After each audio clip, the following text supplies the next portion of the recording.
7 Jewels that can never be sold. The George IV State Diadem.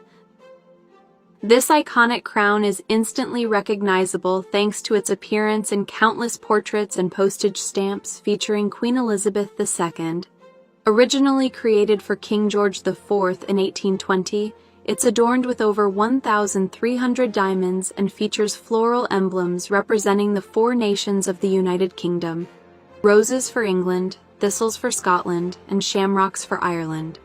The diadem is traditionally worn by queens on their way to the state opening of Parliament and has become a symbol of continuity in the monarchy. As part of the British Crown Jewels, the diadem is held in trust by the reigning monarch and cannot be owned personally or sold. The Swedish Cameo Tiara.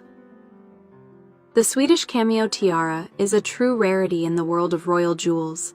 Featuring classical cameos set in gold and pearls, the tiara dates back to the early 1800s and originally belonged to Napoleon's wife, Empress Josephine. It eventually made its way into the Swedish royal family and has been worn by generations of royal brides, including Queen Sylvia on her wedding day. Today, it remains one of the most sentimental and traditional bridal tiaras in Sweden. Because of its unique design and deep-rooted traditions, it's considered priceless and never for sale. The Koh-i-Noor Diamond. The Koh-i-Noor is one of the most famous and most controversial diamonds in the world.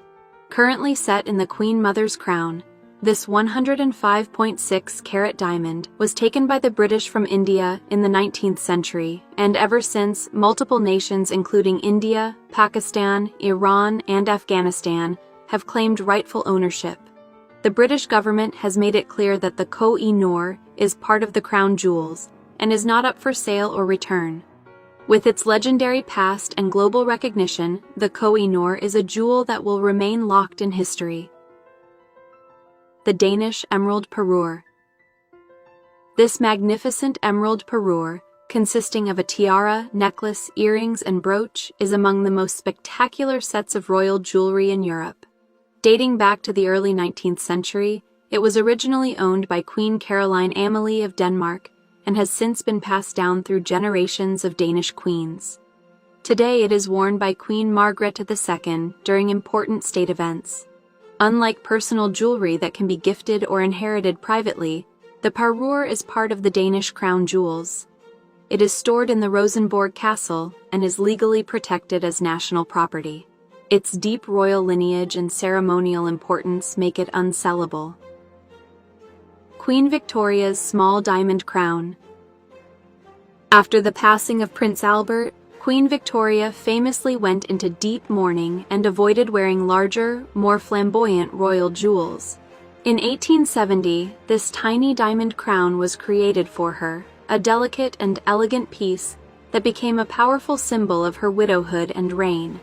It's small enough to be worn over her widow's cap, and she wore it regularly in public appearances.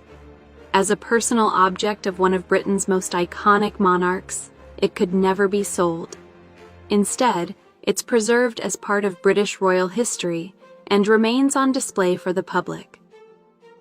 The Imperial State Crown. The Imperial State Crown is one of the most iconic symbols of the British monarchy. Encrusted with nearly 3,000 gems, including the legendary Cullinan II diamond and the Black Prince's ruby, it's worn by the monarch during the state opening of Parliament and other major ceremonies.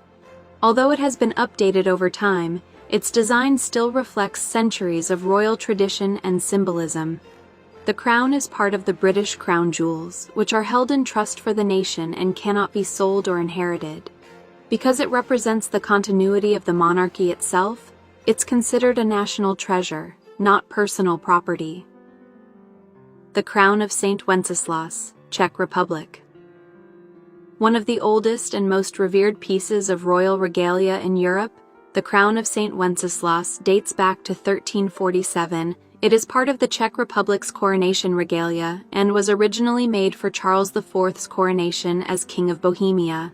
The crown is stored in Prague's St. Vitus Cathedral and can only be accessed by a special group of 7 key holders, which includes the president and the archbishop.